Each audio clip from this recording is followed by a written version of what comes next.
สบายดีทุกคนมื้อนี้ก็คือจะมารีวิวเฮ็ดซอสมะเขือเทศครั้งแรกในชีวิตให้ทุกคนเบิ่งเด้อคือเฮ็ดซอสมักเล่นกินครั้งแรกในชีวิตเลยคือแบบว่าตั้งแต่เกิดมาจอยบ่เคยเฮ็ดซอสมักเล่นจักเทื่อจนว่ามาปีนี้แม่นจอยให้แม่เฒ่าเอามักเล่นมาปลูกแล้วช่วงแล้วนี่มักเล่นสุกหลายแฮงจอยก็บ่ฮู้จะไปเฮ็ดหยังกินมีแต่ถ่ายคลิปแล้วก็โพสต์บอกว่าจะไปเฮ็ดหยังกินดีมักเล่นสุกลงในโซเชียลก็คือมีคนหลายคนมาคอมเมนต์บอกให้จอยไปเฮ็ดซอสมักเล่นเฮ็ดซอสมะเขือเทศไว้กินยามโดนๆว่าซั่นจอยก็เลยว่าลองค้นหาเบิ่งใน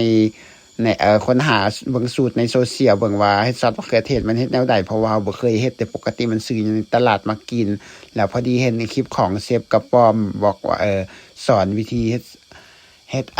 ซอสมะเขือเทศแบบนี้ทุกคนจะก็เลยเบิ่งคลิปของเชฟกระป๋อมแล้วมาเฮ็ดตามเขาว่ามันสิเป็นกินหรือบ่เป็นกินอีหยังแบบนี้นะเพราะว่าบ่เคยเฮ็ดจักเทื่อแบบนี้เฮ็ดตามสูตรของเชฟกระป๋อมเลยแบบนี้แต่ว่าจะก็เฮ็ดแปลกกว่าเชฟกระป๋อมอยู่นิดหน่อยหนึ่งประมาณนี้นะแล้วเป็นจังได๋ผู้ใดอยากรู้ว่าเอาไปเฮ็ดหยังก็ถามมาเบิ่งกันทุกคนว่าเราต้องใส่หยังเอาหยังใส่ได้ซอสมะเขือเทศหลังจากจะปิดมาแล้วมักเล่นก็จะต้องเอามาล้างน้ำเลยทุกคนเพราะว่าเขาปิดมาได้แล้วก็จะต้องมาล้างน้ำมักเล่นช่วงนี้จะเป็นมักทางปลายเด้อก็สิบ่มักใหญ่แล้วมักน้อยเลยทุกคนเพราะว่ามักทางปลายมักทางกกช่วงแล้วมันสุกหมดแล้ว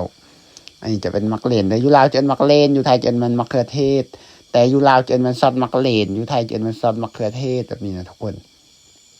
อันนี้ก็คือเอามาล้างน้ำแล้วก็ปิดกวันมันออกเลยทุกคนหลังจากล้างน้ำปิดกวันออกแล้วต่อมาก็จะต้องมาดังไฟเพื่อเกี๊ยมจะต้มเด้อเพราะว่าการเฮ็ดซอสมักเล่นเนี่ยเขาจะต้องได้ต้มเอาแบบนี้นะแปลว่าจอยเห็นเชฟกระป๋อมเวลาเราต้มเราจะเอาต้มไว้4ชั่วโมงแต่ว่าจอยบ่เอาโดนสำนั้นเพราะว่าจะเฮ็ดถาบ่โดนบ่ได้แบบนี้นะเพราะว่าฝ่าวเฮ็ดฝ่าวไปอย่างประมาณนี้แล้วหลังจากเอามักเล่นทอกใส่หม้อแล้วก็จะเอาเกลือใส่แล้วก็เอาน้ำตาลใส่ทุกคนหลังจากน้ำตาลใส่แล้วต่อมาก็จะตามด้วยการใส่น้ำเครื่องปรุงของจอยมันจะมีแค่นี้เด้อทุกคนสำหรับการต้มมักเล่นไว้เพื่อเฮ็ดซอสมักเล่นนะทุกคนหลังจากนี้เราก็ต้มปลาเอาไว้ประมาณโดนเติบแล้วจนกว่ามักเล่นจะเปื่อยพอแล้วเพราะว่าเฮาเบิ่งจากคลิปเชฟกระป๋อม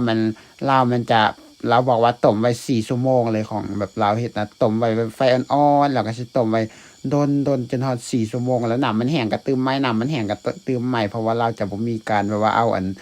ในมะเขือเทศหรือว่าเอาเปลือกมะเขือเทศนี่มา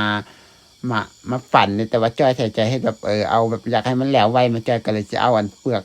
มะเขือเทศแล้วก็ในมันหรือว่าแก่นมันนั่นแหละเอามาใส่เครื่องปั่นอีกเทื่อหนึ่งเด้อทุกคนจ้อยก็สิตักเอาแบบว่ามาปั่นเอาเด้อเพราะว่าจ้อยอยากให้มันแล้วไว เพราะว่าจอยจะเอามานั่งถ่าย3-4ชั่วโมงโอ้จอยบ่ไหวเดี๋ยวจอยสิฝ่ากไปเวียกอื่น จอยก็เลยไว้ให้เอาแบบไวๆเลยนะทุกคนหลังจากได้มักเลนมาเรียบร้อยอย่างเขาต้มเรียบร้อยแล้วทุกคนมันเปื่อยแล้วต่อมาจะเอามาใส่แบบเครื่องปั่นเราก็สิมาปั่นเดี๋ยวสิปั่นให้มันแรกๆแบบนี้นะทุกคน